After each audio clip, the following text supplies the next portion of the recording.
Il y a tellement d'infos que je m'y perds. Je trouve que c'est difficile d'y voir clair quand même. Souvent, je trouve que tout est trop superficiel. Je pense qu'il y a trop d'infos et... C'est très angoissant. La première, J'ai besoin de repères. les clés, J'ai envie de comprendre. Arnaud Roysson. Bonjour à toutes, bonjour à tous et bienvenue dans un numéro spécial des clés. Un numéro spécial puisqu'aujourd'hui, ce sont des jeunes qui prennent le micro pour creuser une question d'actualité avec nous. Nous ferons cela désormais 2 fois par mois. Une classe de réto nous rejoint en studio et nous explorons avec les jeunes une question qu'ils ont eux-mêmes choisi de traiter. En l'occurrence aujourd'hui, pourquoi vote-t-on de plus en plus pour les extrêmes ? La première, les clés. Victoire historique de l'extrême droite en Autriche, une première depuis l'après-guerre lors d'un scrutin national. Remigration. Je n'ai absolument aucun problème à prononcer ce mot. Herbert Kickl promet de renvoyer les migrants dans leur pays d'origine. Il exige l'arrêt complet de toute demande d'asile. Il ne faut pas être politologue pour le remarquer. Aujourd'hui, les partis situés aux extrêmes de l'échiquier politique, et en particulier à l'extrême droite, ont le vent en poupe. J'adresse toute ma gratitude à l'ensemble des Français qui nous ont fait l'honneur de leur soutien en plaçant le Rassemblement national en tête de ces élections européennes. Mais comment expliquer alors ce succès des idées d'extrême droite un peu partout en Europe en ce moment ? Pourquoi vote-t-on de plus en plus pour les extrêmes ? C'est la question qui nous a été posée par une classe que l'on va tout de suite découvrir en compagnie de Sarah Pousset. Nous sommes en réto à l'Institut de l'Assomption à Watermal-Boisfort et nous étudions les sciences sociales. Dans notre classe, on a vraiment plein d'avis différents sur la politique. On en a déjà discuté et du coup, je pense que le podcast, il va partir un peu dans tous les sens. Le ton est donné avec cette première classe de la région bruxelloise, un groupe d'une vingtaine d'élèves, majoritairement des filles, qu'on a donc reçu ici à la RTBF. Et premier constat, on est face à une classe qui s'informe et qui suit assez bien l'actualité. Tous les jours, je lis le journal. Moi, je suis pas mal de médias sur les réseaux sociaux. Il y a Hugo Décrypte qui est connu sur TikTok, où lui, il passe tous les jours dans notre feed. Moi, personnellement, c'est plus des podcasts. J'ai moins l'initiative d'écouter la radio. Petite question marrante qu'on se demandait, est-ce que quelqu'un ici écoute la première ? Moi, de temps en temps, en voiture avec ma mère. Avec mes grands-parents. On les remercie bien sûr, ces super grands-parents au bon goût médiatique. Ce qu'on retient aussi de cet échange, c'est la motivation à participer à cette émission. Plusieurs jeunes voulaient exprimer leurs opinions car leur vision est parfois bien différente de celle des adultes, comme l'explique Aristide. L'idée, je trouvais, de faire parler des jeunes de la politique, je trouvais ça génial parce que quand je parle avec mes parents, ma famille, je remarque que en tant que jeune, tout ce qu'on voit sur les réseaux sociaux, ça n'a rien à voir avec la vision qu'ont nos parents de la politique. La politique, c'est justement notre sujet du jour et plus précisément l'extrémisme politique, une thématique qui suscite des interrogations mais aussi de la peur du côté de certains élèves. J'avoue que c'est surtout l'extrême droite qui me fait peur parce que ça enlève des droits à beaucoup de gens. On le voit déjà en Europe, il y a beaucoup de droits qui sont en train de régresser et donc en parlant de la Belgique, ça fait peur de se dire qu'on pourrait peut-être arriver à ça aussi. Moi, ce que je trouverais intéressant de voir, c'est pourquoi justement est-ce qu'on en vient à voter à l'extrême droite partout en Europe. C'est qu'il y a certainement des raisons et quelque chose que je pense qui n'est pas clair pour beaucoup de personnes, pas seulement ici, c'est à partir de quand est-ce qu'on définit un parti d'extrême. Alors, pour répondre à ces questions, on avait invité aussi un expert qu'on connaît bien sur la première, puisque c'est Bertrand Haine, éditorialiste, philosophe et observateur quotidien de la politique belge. Et on a commencé justement par lui poser une question toute simple, une question formulée par Aristide. Oui, voilà, alors je me posais la question de à quel moment est-ce qu'on qualifie un parti d'extrême droite ou de gauche ? Parce que je pense que la plupart des gens ne le savent pas et c'est un peu flou de savoir à quel moment vraiment il a les caractéristiques d'un parti extrême. C'est une très bonne question, Aristide. Alors déjà, il n'y a pas une seule définition, comme souvent en politique, les mots ont plusieurs définitions. En France, en Allemagne, on ne qualifie pas extrême de la même manière qu'en Belgique. Et en Belgique francophone et flamand, c'est pas toujours la même chose. En Belgique francophone, on a des textes qui ont été écrits au début des années 90, qui s'appellent des chartes de la démocratie, dans lesquelles on a essayé de se protéger des partis d'extrême droite, parce qu'on craignait le retour de l'extrême droite dans les années 90.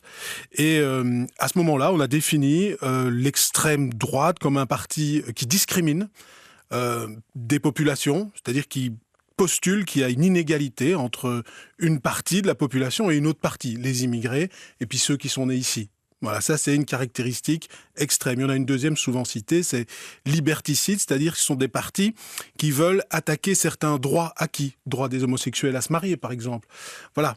Alors ça, mis ensemble, constitue une partie des grandes caractéristiques de ce qu'on qualifie l'extrême droite en Belgique francophone, mais si tu vas en Italie ou en France, ce sera différent. En discutant avec les élèves avant l'interview, beaucoup se posaient aussi la question de savoir s'il fallait mettre extrême gauche et extrême droite dans le même sac. Réponse là-dessus de Bertrand Haine. Alors ça aussi, c'est très contesté. Il y a des grands auteurs qui l'ont fait, qui ont mis ensemble extrême droite et extrême gauche, le totalitarisme stalinien, par exemple, communiste, et le totalitarisme hitlérien, nazi, comme deux menaces. Voilà, deux totalitarismes. Ça a été fait. Le plus souvent, quand même, on ne met pas, c'est le cas en Belgique francophone, sur le même pied extrême gauche et extrême droite, parce que justement, l'extrême gauche a un projet égalitariste, c'est-à-dire qu'elle ne fait pas de différence, par exemple, entre les immigrés et les Belges. Donc il n'y a pas ce risque de voir éclater quelque part la société entre une partie de la population et une autre. Et puis, l'extrême gauche, en Belgique francophone, n'est pas liberticide, elle ne veut pas retirer des libertés aux gens. Et donc, pour ces raisons-là, on ne classe, même si on peut parler d'extrême gauche, on ne considère généralement pas qu'elle représente le même danger que l'extrême droite. Mais encore une fois, on peut discuter, ce sont des questions ouvertes. En politique, c'est ça qui est bien, tout reste ouvert, on est libre évidemment d'avoir des opinions différentes. Mais côté francophone, c'est vers ça qu'on a été. Petite question quand même, quand on dit « elle ne retire pas des libertés », certains pourraient objecter que il y a quand même des libertés économiques, par exemple, qui pourraient disparaître parce qu'on pourrait dire qu'on va nationaliser des entreprises, donc la liberté d'entreprendre pourrait être revue. Est-ce qu'à ce niveau-là, il n'y a pas quand même des libertés qui pourraient disparaître avec l'extrême gauche francophone au pouvoir ? Oui, alors ça c'est dans le cadre classique de l'usage des libertés. En fait, quand un parti dirige, quelque part, il fait un équilibre entre les grandes libertés. La liberté d'entreprendre et puis la liberté de ne pas perdre son emploi, par exemple, ou la liberté d'avoir un logement. Et donc, au fond, ce sont toujours des équilibres. Ça reste dans ce cadre-là. Ici, il n'y a pas de suppression des grandes libertés, on va dire, civiques, c'est-à-dire le droit de s'exprimer, le droit d'avoir toujours un procès avant d'être mis en prison. Enfin voilà, c'est ce genre de grandes libertés-là qui fondent vraiment les grands droits humains. Eux ne sont pas remis en cause par l'extrême gauche. Les libertés économiques, le fait de pouvoir ou non diriger une entreprise, c'est pas considéré comme un droit fondamental dans les grandes libertés.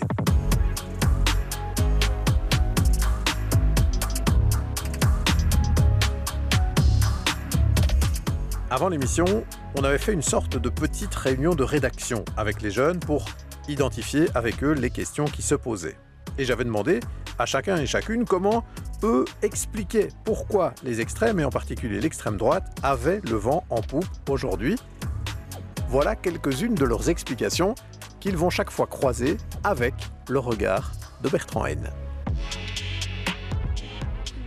Moi, j'avais émis l'hypothèse que ça pourrait être la cause des crises économiques, sociales et politiques, parce qu'on est dans un certain climat de méfiance et de tension. Les gens ont peur, et souvent les extrêmes, elles proposent des discours assez populistes, et ça qui séduit les gens. Oui, alors, il n'y a pas que les extrêmes qui sont populistes. Le populisme, comme manière de s'exprimer, d'opposer le peuple aux élites, c'est des choses qu'on retrouve chez des gens qui sont simplement à gauche ou simplement à droite. Vous voyez, il y a des leaders qui utilisent le populisme et qui ne sont pas extrêmes, qui ne veulent pas retirer des droits aux gens ou qui ne veulent pas discriminer une partie de la population. Le populisme, c'est vrai que c'est souvent lié à l'extrême, mais ce n'est pas automatiquement. Il y a des gens populistes qui ne sont pas extrêmes aussi. Ça, c'est important de le souligner parce que le populisme, c'est souvent conspué, considéré comme dangereux, mais le populisme, ça fait partie de la démocratie depuis très longtemps. On peut même dire que la démocratie est née d'un mouvement populiste, c'est-à-dire de gens qui se sont dit « le peuple est opprimé par les élites et donc on veut le droit de vote ». Vous voyez ?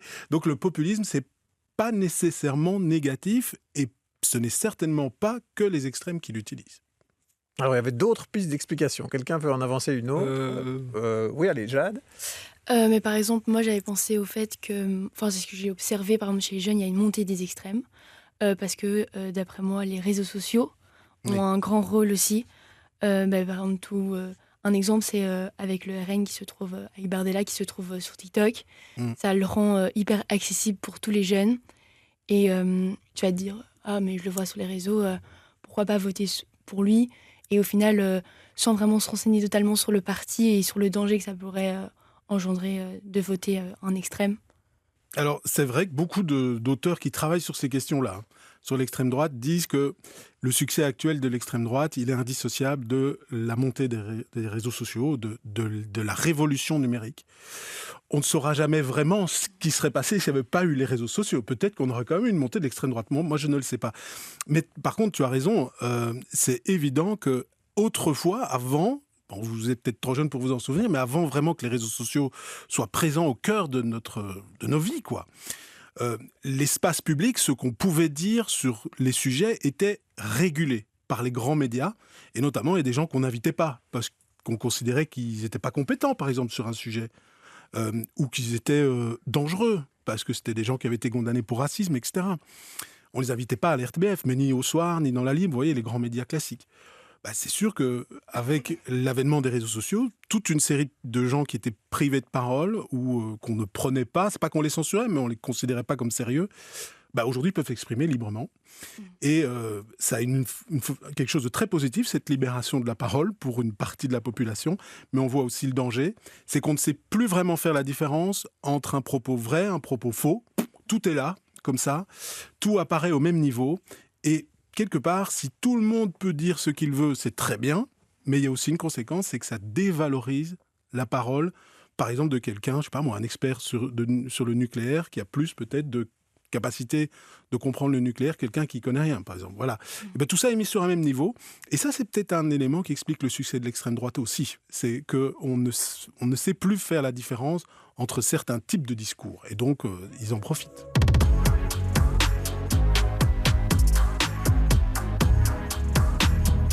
À ce sujet, la discussion qu'on a eue avec les rétos juste avant de commencer l'enregistrement était particulièrement marquante. Plus de la moitié de la classe disait voir passer régulièrement dans leur fil TikTok des vidéos de ou avec Jordan Bardella, le président du Rassemblement national en France, et ce alors qu'ils ne sont pourtant pas abonnés à son compte.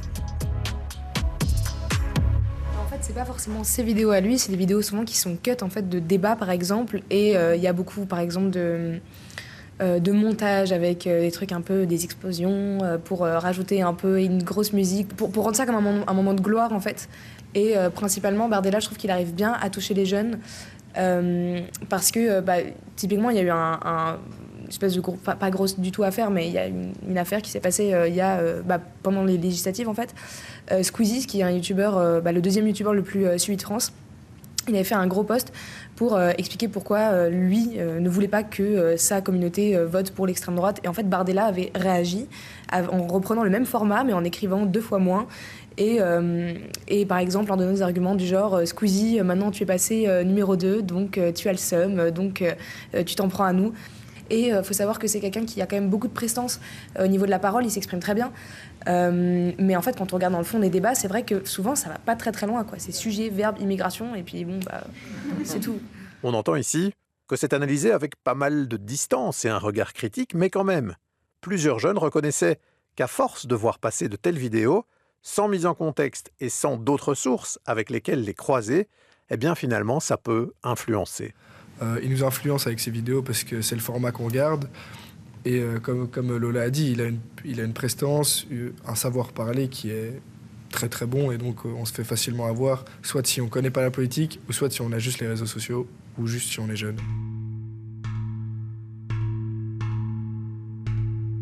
Les réseaux sociaux, vus comme un terrain de jeu propice, donc pour les extrêmes. Mais ce n'est pas tout. Les élèves avaient aussi d'autres pistes d'explication encore à suggérer. On se posait la question si Du coup, il y avait un extrême qui monte. Est-ce qu'on ne votait pas l'autre pour justement faire balance entre les deux? Et est-ce que c'est ça qui est une des causes de l'augmentation des extrêmes? Alors ça aussi, c'est une bonne explication. Je ne sais pas moi personnellement, mais beaucoup d'auteurs jugent qu'effectivement, il y a un effet de balancier. Et c'est ce qui s'est passé en Allemagne dans les années 30. Beaucoup expliquent que la montée du nazisme, vraiment avec Hitler, était liée à une peur croissante dans la population de la montée du communisme, qui, 1917, en Russie, ont réussi la révolution des bolcheviks, qui sont arrivés au pouvoir. Ça a fait peur à une bonne partie des Européens qui sont alors réfugiés dans l'extrême droite. Oui, c'est une explication possible qu'aujourd'hui, certains partis de gauche radicale, par exemple, mettons Mélenchon en France, soient une sorte de vote de compensation d'une population qui a peur que l'extrême droite arrive au pouvoir. Et l'inverse aussi. Peut-être que les extrêmes se nourrissent. C'est une partie de l'explication. Mais comme tu le vois, il n'y a pas une seule explication. En fait, il y a tout un tas de débats aujourd'hui en cours sur qu'est-ce qui est à l'origine du succès de l'extrême droite, et ce n'est pas un débat terminé. En poursuivant le fil de réflexion choisi par les rétos, on est alors arrivé sur la question de la migration. Et ce qui était particulièrement intéressant à ce sujet, c'est qu'entre les élèves eux-mêmes, il n'y avait pas la même lecture du phénomène. Pour moi, une des raisons pour laquelle l'extrême droite monte pour le moment, c'est un petit peu un sujet au cœur de l'actualité politique, c'est l'immigration et la sécurité. Oui. On voit que depuis une dizaine d'années, il y a eu beaucoup d'attentats, l'immigration a augmenté et l'immigration incontrôlée aussi. Alors, ce que l'extrême droite reprend en majorité, c'est de dire que parce qu'on ne fait pas suffisamment pour renvoyer ces personnes qui sont dangereuses pour l'État, ce genre de drame arrive, il y a plus de délits, plus de délinquance, et donc je pense qu'il y a une part de vrai et une part de faux, parce que quand on regarde la population carcérale, effectivement, il y a une partie de la population carcérale qui n'a même pas notre nationalité. Oui, des étrangers. Des étrangers. Et donc, voilà, je pense que c'est une des raisons pour lesquelles l'extrême droite remonte, parce qu'effectivement, je pense qu'il y a un souci avec l'immigration et qu'il faudrait en discuter et qu'il faudrait voir comment faire. Moi, je pense que s'il y a une montée de l'extrême droite en Europe, c'est principalement à cause d'un climat de peur. Ça, on l'a dit, on l'a répété, et c'est en fait, les gens maintenant vivent dans la peur. Notamment parce qu'on met souvent des idées dans la tête des gens qu'il y a un grand remplacement, toutes ces théories sur lesquelles se base notamment le RN. L'immigration, c'est un peu leur sujet principal, et on voit qu'aujourd'hui, l'extrême droite, ça tourne un peu autour que de ça. Donc moi, j'en viens à me demander justement quelles sont aujourd'hui les préoccupations en fait, de la population, et si justement on ne bourre pas ces gens-là d'informations et par exemple de chiffres qui, pour la plupart du temps d'ailleurs, sont faux en fait. Alors derrière cet échange entre Aristide et Lola, on a un peu l'impression qu'il y a la question de l'œuf et de la poule. Est-ce que c'est à cause de l'arrivée de migrants et de la peur que ça charrie que l'extrême droite prolifère ? Ou bien est-ce que c'est parce que l'extrême droite prolifère que l'on a peur de la migration ? Réponse tout en nuances de Bertrand Hayne. En tout cas, il y a une augmentation de l'immigration en Europe depuis 40 ans. Et il y a eu une série de lois qui ont été passées en Belgique ou en France pour essayer de la limiter, sans succès. Et donc ce que disent les chercheurs qui travaillent là-dessus, c'est qu'il y a un sentiment qui croît dans la population de ce que le politique est impuissant à régler le problème de l'immigration. Alors ça, c'est un choix politique. Est-ce qu'au fond, on doit accueillir l'immigration avec un caractère positif, parce que notamment on a besoin, vu que nos populations vieillissent, de nouveaux travailleurs, voilà. Ou est-ce qu'on doit sauvegarder la culture dans laquelle on vit, en évitant qu'il y ait trop, en régulant les flux, pour éviter qu'il y ait trop de personnes qui arrivent en même temps. Bon, ça, ce sont des choix politiques, moi, je ne le juge pas. Mais ce qui est sûr, c'est que l'immigration est en augmentation et qu'on n'arrive pas à la contrôler. Et ce sentiment d'impuissance, beaucoup de chercheurs disent qu'il est à l'origine du vote pour l'extrême droite, mais il n'y a pas que cette impuissance-là. L'impuissance politique sur le climat, l'impuissance politique à réguler les multinationales, l'impuissance politique à réguler encore d'autres questions, par exemple les questions liées au numérique, aux GAFAM qui prennent un poids de plus en plus important, eh bien, crée un sentiment d'angoisse dans une partie de la population qu'on n'arrive plus à maîtriser les choses. Et ça, à mon avis, pas que sur l'immigration, mais sur ces sujets-là aussi, mais aussi l'immigration, crée un vrai sentiment d'angoisse et des gens qui se sentent perdus et qui se disent « là au moins je sais, c'est mon pays ». Il y a un côté « je me réfugie ». Voilà, je ferme les portes, et notamment aux autres pays européens, etc., puisque beaucoup de partis d'extrême droite sont eurosceptiques. Mais moi, je trouve que justement là-dessus, du fait qu'il y ait beaucoup un climat de peur et d'impuissance face à beaucoup de choses qui s'installent, je trouve que surtout l'extrême droite va essayer de prendre pour cible une partie de la population, et dans ce cas-ci, c'est les immigrés. Et c'est vraiment le bouc émissaire de tous les malheurs, entre guillemets, qui vont arriver à nos populations. Et donc, c'est un discours très simpliste qui va plaire à une grande partie de la population et peut-être à des gens qui ne vont pas être très informés ou qui ne vont pas chercher à plus s'informer. Et on en parlait de nouveau, mais les réseaux sociaux, ça a aussi permis à ce que ce discours très simpliste soit véhiculé, surtout sur des jeunes, et qui ne vont peut-être pas remettre en question ce qu'ils voient directement sur les réseaux sociaux. Oui, et en même temps, je suis d'accord avec toi qu'il y a énormément, si tu veux, de clichés qui sont véhiculés par l'extrême droite, ce sont des discours simplistes, mais il y a quand même une réalité, c'est que beaucoup de populations, des franges de population, vivent une forme de déclassement. Ils se rendent compte que l'État est de moins en moins présent. Par exemple, qu'on contrôle de plus en plus les chômeurs, par exemple, que l'État-providence est peut-être moins solide qu'avant. Et ils se disent, s'il y a de plus en plus de personnes qui rentrent ici, ça va encore être plus compliqué pour moi. Je dois déjà faire la file, par exemple, dans un hôpital. Je dois attendre 6 mois avant d'avoir un spécialiste pour le rein. S'il y a encore plus de gens qui arrivent dans ce pays, ça va encore être plus compliqué pour moi. Ce sentiment-là, il est aussi dans ce que j'expliquais tout à l'heure, et on le mesure avec des indicateurs d'une angoisse. Alors c'est peut-être faux de simplement focaliser sur l'immigration, si tu veux. C'est parce que s'il y a des files, on peut, dans les hôpitaux, pour avoir un rendez-vous, on peut engager plus de médecins pour qu'elle soit plus courte et continuer avec l'immigration. C'est tout à fait des choix politiques. Mais étant donné que beaucoup de gens voient que ça se dégrade, alors ils se disent, est-ce qu'il faut encore accueillir plus de gens ? Ce qui est quand même une vraie question qui n'est pas résolue ni par les partis de gauche, ni par les partis de droite. Et on a l'impression que seuls les partis d'extrême droite ont une réponse. Ce sont peut-être pas la bonne, et sans doute pas la bonne de mon point de vue, mais en tout cas, eux, ils ont un récit, tu vois, et ça, je crois que c'est quand même la raison de leur succès. Vous disiez en fait tout à l'heure que c'était les partis d'extrême droite qui proposaient justement des solutions, on va dire, plus faciles au sujet de l'immigration. Mais moi, la question que je me posais, c'est pourquoi ces partis sont automatiquement catégorisés d'extrême droite, parce qu'ils ont justement un avis plus tranché sur l'immigration. Alors, en tout cas, il y a beaucoup de partis de droite classiques qui ont aussi des positions assez dures sur l'immigration, de limitation, qui se rapprochent d'ailleurs de plus en plus de celles de l'extrême droite.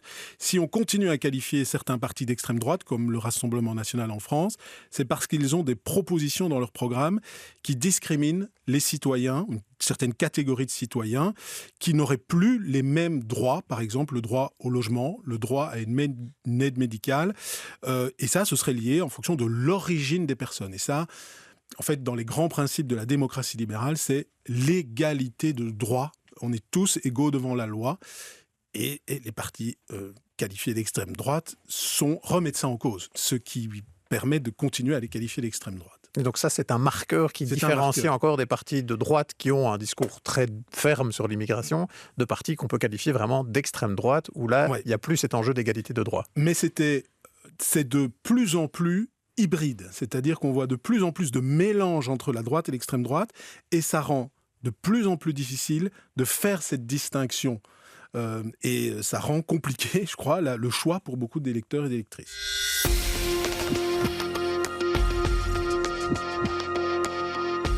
On arrive tout doucement au terme de cette émission, mais les jeunes présents voulaient encore s'intéresser à l'autre extrême de l'échiquier politique, notamment via cette question posée par Louis. Là, on parle beaucoup de droite et d'extrême droite, mais est-ce que l'extrême gauche qui monte en Europe ne viendrait pas du fait que la Russie, qui est physiquement proche de nous, et la Chine, qui est un pays communiste, qui est donc dans tout ce qu'elle importe chez nous, physiquement aussi chez nous, est-ce que vous pensez que c'est une des explications de pourquoi l'extrême gauche monte, ou c'est juste par balancier contre l'extrême droite ? Je ne crois pas personnellement que ce soit vraiment lié au succès des Russes ou de la Chine, la montée de l'extrême gauche. Je crois que ce qui fait la montée de l'extrême gauche ou de la gauche radicale chez nous, c'est le nouveau discours qu'ils ont décidé d'incarner. Et c'est clair, ça a commencé en 2008, on le sait. Il y a eu une réforme du parti. Et où ils ont choisi d'abandonner un peu leurs idées marxistes, en tout cas dans la communication vers le public, et d'incarner la défense du peuple contre une caste politique jugée largement corrompue. Et ils ont vraiment fait toute leur campagne là-dessus, en disant les politiciens gagnent trop, les politiques s'en mettent plein les poches. Vous voyez, des phrases qui reviennent comme ça très souvent. Et ça a permis vraiment une renaissance de ce parti PTB qui existe depuis les années 60, mais que, voilà, ils faisaient 1 ou 2%. Et puis, depuis ce moment-là, ils ont vraiment trouvé une manière de parler à l'électorat qui se sent méprisé par une partie de l'électorat, qui se sent méprisé par la classe politique et qui se sont dit, tiens, là, il y a quelque chose. Mais si on regarde le positionnement par exemple, des électeurs du PTB, il y a une étude qui vient d'être publiée récemment sur la question de l'immigration, ils sont aussi à droite que les électeurs du VLD et du CDNV en Flandre. Hein. Donc attention, en fait, pourquoi les gens votent PTB, c'est pas si évident que ça. Je crois quand même que, certes, c'est un parti de gauche, celui qui est de droite qui vote PTB, je crois qu'il s'est sans doute trompé, c'est sûr, mais le premier motif, c'est cette sorte d'anti-élitisme, d'anti-élite. L'élite, c'est le problème, et on veut la remplacer. Moi, j'avais une question. Je voulais juste savoir, par exemple, avec l'extrême gauche, si, par exemple, vu qu'on est quand même dans une société qui est maintenant ultra-capitaliste, est-ce que les idées des partis de gauche, donc ce que les partis d'extrême gauche, veulent mettre en place, est-ce qu'elles n'auront pas tendance justement à moins bien passer parce qu'on est dans une société qui, justement, ne permet pas forcément ces idées-là et qui, justement, ouvre plus ses portes aux idées d'extrême droite plutôt qu'aux idées d'extrême gauche? Oui, alors on pourrait faire le pari inverse. Peut-être que, justement, plus on va être dans une société capitaliste, peut-être plus il va y avoir une force pour l'extrême gauche. C'est ce qui s'est passé au 19e siècle. On était dans une société beaucoup plus capitaliste que maintenant, ou en tout cas, les rapports de domination étaient beaucoup plus durs avec la classe ouvrière. Il n'y avait pas de sécurité sociale, il n'y avait rien, il n'y avait même pas de droit de vote.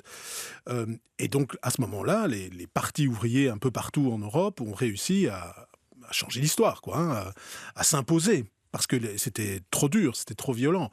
Donc moi, je ne sais pas vraiment répondre à cette question-là. Je pense qu'il y a, en tout cas, une grande question qui se pose pour la gauche. Plus on progresse dans la société dans laquelle, capitaliste, comme tu dis, dans laquelle on est, qui produit des richesses, mais qui pose aussi beaucoup de problèmes sociaux ou, par exemple, écologiques, plus les partis de gauche doivent se réinventer. Ils doivent trouver un nouveau message. Et là, on voit bien que presque partout en Europe, ils sont malades, ils sont en déclin. À part en Espagne, par exemple, où ça semble fonctionner, au Portugal pendant quelques années. Mais c'est difficile partout et on voit bien qu'ils n'arrivent plus à trouver le message qu'ils ont eu pendant des années, encore pendant les années 60, 70, 80. Ils étaient très puissants et ici, on voit qu'il y a un vide, il y a un creux, il y a quelque chose qui ne marche plus. Voilà pour l'analyse. Décrypter les raisons du succès des extrêmes, c'est aussi, en creux, essayer de comprendre pourquoi les discours non extrêmes ou non populistes font de moins en moins recette aujourd'hui dans la population. Vous l'avez compris pour cette émission, ce sont les jeunes eux-mêmes qui ont tenu le fil de l'interview. Merci au réseau de l'Institut de l'Assomption de Boitsfort. Merci à Delphine Cordier, leur titulaire, qui les a emmenés dans ce projet. On remettra ça désormais 2 fois par mois, avec chaque fois une classe différente. Et si vous souhaitez retrouver d'autres épisodes des Clés, n'hésitez pas à aller les chercher sur Ovio ou sur vos plateformes de téléchargement.